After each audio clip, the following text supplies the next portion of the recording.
Le conseil municipal des enfants a souhaité mieux connaître la commune. Nous avons fait appel à Pierre Serrand qui s'intéresse à l'histoire locale, pour nous servir de guide. Est-ce qu'il y avait beaucoup de maisons dans le bourg de Gonnet ? Avant, la commune de Gonnet était toute petite avec des champs autour. Plus le temps passait, plus la commune s'étendait sur les champs. Par exemple, le lotissement de la Prairie s'est installé sur des champs et maintenant, à cet endroit, il y a le coiffeur et plein d'autres maisons. Si nous regardons un ancien plan et un plan actuel, les deux ne se ressemblent pas du tout. Des nouvelles routes ont été créées, la diligence avait du mal à monter la côte du Rocher. Un contournement a été créé en 1850, c'est maintenant la route nationale. Quel âge a notre église ? Pourquoi il y a une lumière bleue en haut de notre église ?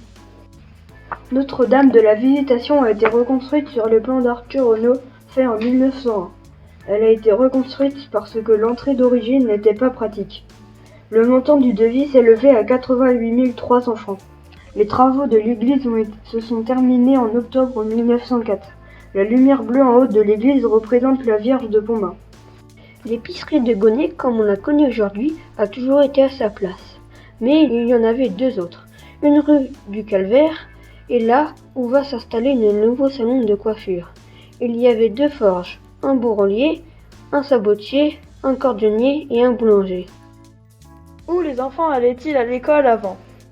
Les garçons allaient dans des écoles différentes. Il y avait donc 4 écoles, 2 publiques avec des instituteurs et 2 privées tenues par les religieuses. Les écoles publiques se situaient rue de la Forge et là où se trouve actuellement l'entreprise de taxi. Pour les écoles privées, celle des garçons était à la place de la salle des fêtes et celle des filles était celle de l'école privée actuelle. Comment faisait-on pour laver notre linge avant l'électricité et l'eau ?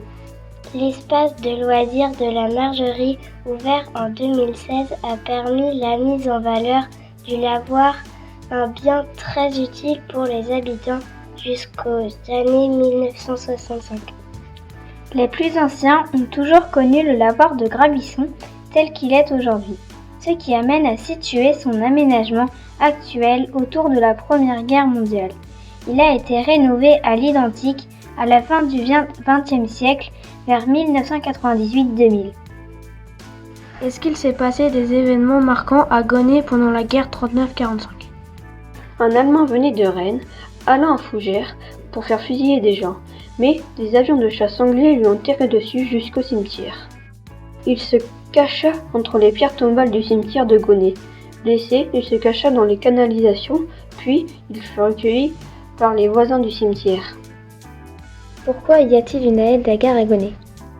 Pourquoi Gonnet est réputé pour la galette saucisse ? À partir de 1897, il y avait une ligne de tramway à vapeur entre Rennes et Fougères. Gonnet en était le milieu. Quand un train partait de Rennes et un autre de Fougères, ils ne pouvaient se croiser qu'à Gonnet car la voie était doublée. Quand l'un arrivait à la gare de Gonnet, les voyageurs s'arrêtaient au café et mangeaient une galette saucisse.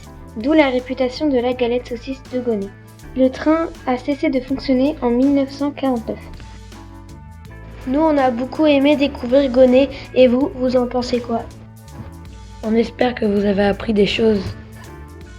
Continuez à vous poser des questions. Et si nous continuons à partager cette histoire de notre patrimoine ?